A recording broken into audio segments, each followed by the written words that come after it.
Hello and a Merry Christmas to you all. My name is Logan and I have the privilege of being the new chair of the Equine Grass Sickness Fund.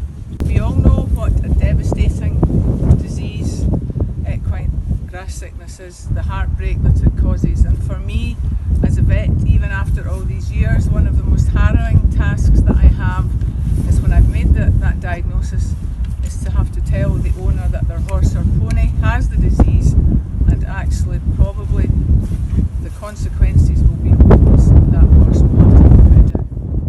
In 2021, the fund at Morden is embarking on a new era of research, and we are hoping for exciting times ahead with that.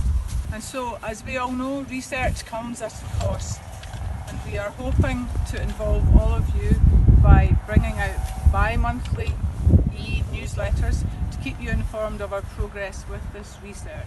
To that end, we have the pleasure of inviting one of our greatest fundraisers, Yvonne Maclean, onto the Equine Grass Sickness Committee. She has been instrumental in raising money already in excess of £50,000 from her Highlands region alone. So I'm going to hand you over now to Yvonne, and she will tell you why she is so passionate about raising money for this disease. Morning, and thank you to Anne for her lovely introduction there.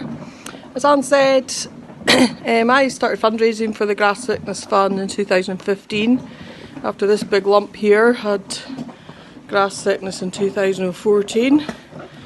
He's just having his morning carrots before we put him out. Al was 5 when he was diagnosed, chronic grass sickness, and we're lucky to still have him. So I was delighted to be asked to join the committee earlier in the summer this year, and I'm hoping that I can have a positive impact within the committee. Certainly, I really want to get horse owners more involved. Whilst fundraising, I would speak to some of the scientists, and we had Bruce up here a couple of times doing talks and whatnot.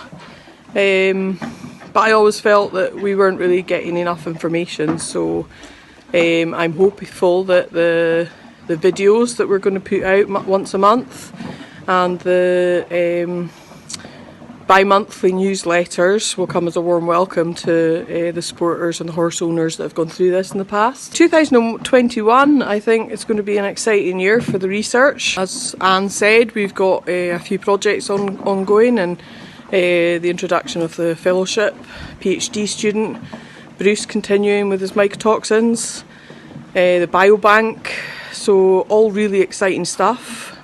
And it feels like for the first time in years that we're going down lots of different avenues all at once. I know a lot of us were excited about the vaccine trial, and certainly my other 4 were on the vaccine trial when it was running.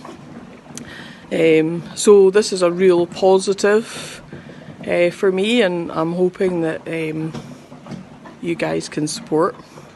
So Anne also said funding is critical.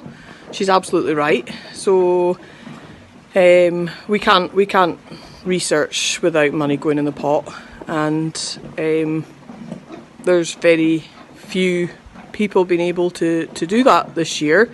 Charities have suffered because of COVID. It's not looking like next year is going to be any better for us as fundraisers, so we want to try and get more people on board and build a supporter army to combat and support the Equine Grass Sickness Fund in funding future research. So we've already got quite a large following on the Facebook page, the Equine Grass Sickness Facebook page, the fundraisers page, the awareness page. There's over 6,000 people on the awareness page.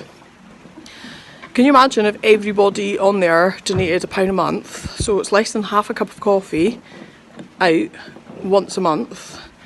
That would be £72,000 in a year donated, plus the gift aid on top of that. So you don't have to make a massive difference to make Oh, Trebby.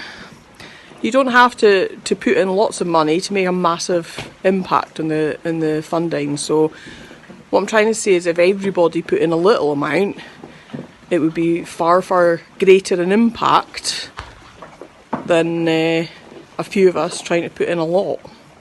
So 6 years I've been doing fundraising, and it's taken 55,000 in 6 years for the 6,000 of us to all play a small part. We could have 72,000 in 1 year, so food for thought.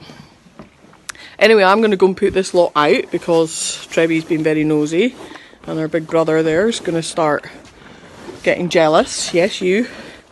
So wish you all a Merry Christmas and to an exciting 2021. Keep in touch for the videos going forward. Bye now. Hello, it's me again, and this is Bo, one of the resident stallions at the Waxwing Stud, who I'm sure you're all well aware breed the most beautiful ponies in Scotland.